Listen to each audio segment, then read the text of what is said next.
ہمارے پیارے امیر سنت یہ ارشاد فرمائیے بچیوں کو کتنی عمر تک کان یا ناک چھدوا لینے چاہیے؟ کم عمر بچے کو کان یا ناک چھدوانے پر جو تکلیف ہوتی ہے کیا والدین کو اس کا گناہ ملے گا؟ دوبارہ اگر بول دیں تو کان یا ناک چھدوانا کب تک چاہیے اور بچیوں کو، اور چھدوانے پر جو تکلیف ہوتی ہے تو کیا والدین کو گناہ ملے گا اس پہ؟ اور اگر والدین نے کان ناک نہیں چھدوائے بچی کے اور بڑی ہو کر سے لڑائی کر دی، اگر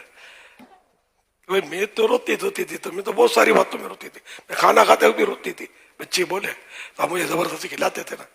تو زبردستی ناک کان نہیں چھدوائے، تو یہ وہ کام ہے کہ بچہ تو بات بات میں روتا ہے، سمجھے، اور اس کے بھلائی کے لیے کر رہے ہیں کہ ماں باپ اس پر ظلم کر رہے ہیں، گناہ تو صرف نہیں جب ظلم کر رہے ہو اس کے فائدے کے لیے کر رہے ہیں، تو اس لیے یہاں گناہ کی صورت تو موجود نہیں ہے۔ ہم مفتی کیا فرماتے ہیں، گناہ کی صورت تو نہیں ہے، دوا بھی تو پلاتے ہیں نا، کڑوی انجیکشن بھی لگواتے ہیں، ماں نے ظلم کر دیا، پکڑ کے ڈاکٹر کے پاس لے کے انجیکشن بھونک دیا ڈاکٹر صاحب نے۔ بڑے ہو کے پھر اور مشکل ہوتی ہے، جی ہاں جی، بچپن میں ہو جاتا ہے، پھر بڑے ہو کے خود ہی کروائیں گی اور اس میں تکلیف زیادہ ہوگی۔ جی جی، میرے پیارے پیارے امیر اہل سنت، کچھ افراد کہتے ہیں بچوں کو روزہ رکھوانا چاہیے اور بچے بھی روزہ رکھنے کی ضد کرتے ہیں، جبکہ کچھ افراد کہتے ہیں چھوٹے بچوں کو روزہ نہیں رکھوانا چاہیے۔ آپ کیا فرماتے ہیں؟ اتنا چھوٹا بچہ کہ جو روزہ برداشت کرنے کی طاقت رکھتا ہو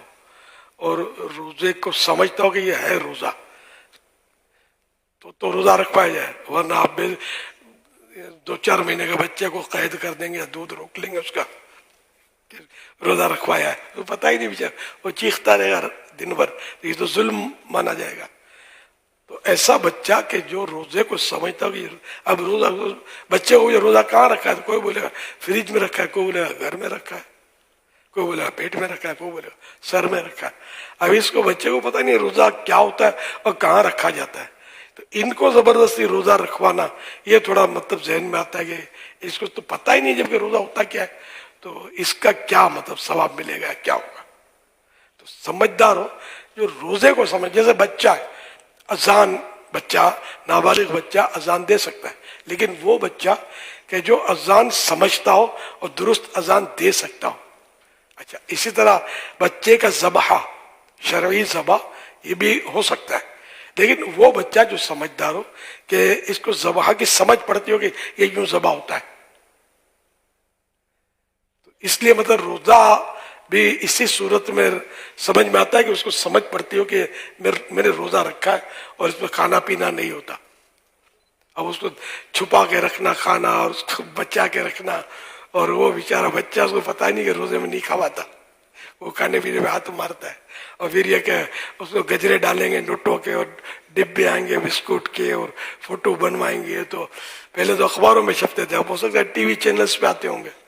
ویورشپ بڑا نہیں ہوتی تو کچھ اس طرح ہوتا رہتا ہے، اور یہ روزہ رکھا ہے، خاندان جمع ہوگا اور کباب سموسے کھائیں گے، اور مطلب تراویح ایک طرف اور دعوت ایک طرف، اور روزہ رکھا ہے اس نے۔ اگر یہ سب اس طرح کی صورت ہے تو اس میں تو سمجھ نہیں آتا ایسے بچے کو روزہ رکھوانا، یعنی یہاں تک کہ نابالغ بچے کو روزہ رکھوایا بھی،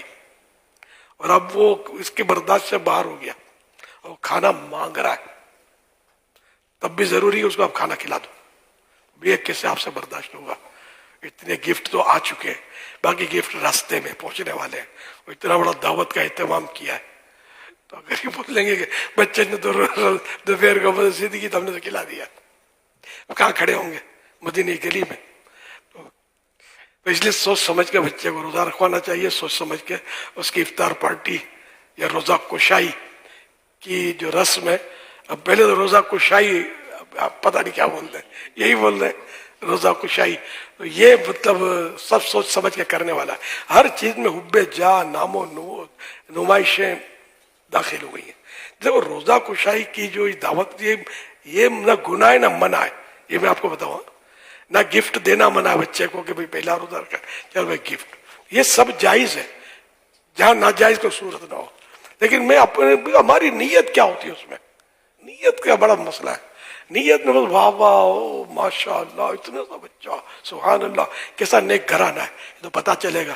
کہ فجر کے ٹائم پہ نیک گھرانہ کہاں ہوتا ہے. جب نیک لوگ نمازیں پڑھ رہے ہو تو یہ خراٹے لے رہا ہوتا ہے نیک گھرانہ فجر میں. بچے کو روزہ رکھوانے میں یہ نیک گھرانہ ہے. ہزاروں لاکھوں روپے کی گفٹ جمع ہو جاتی ہے. واہ واہ واہ واہ واہ واہ بچے کی تصویر آتی ہے. یہ ہے اس کی نیکی. ہے کوئی مقابلہ کرنے والا؟ تو انما الاعمال بالنیات، اعمال کا دار و مدار نیتوں پر ہے. صلو علی الحبیب صلی اللہ تعالی علی محمد.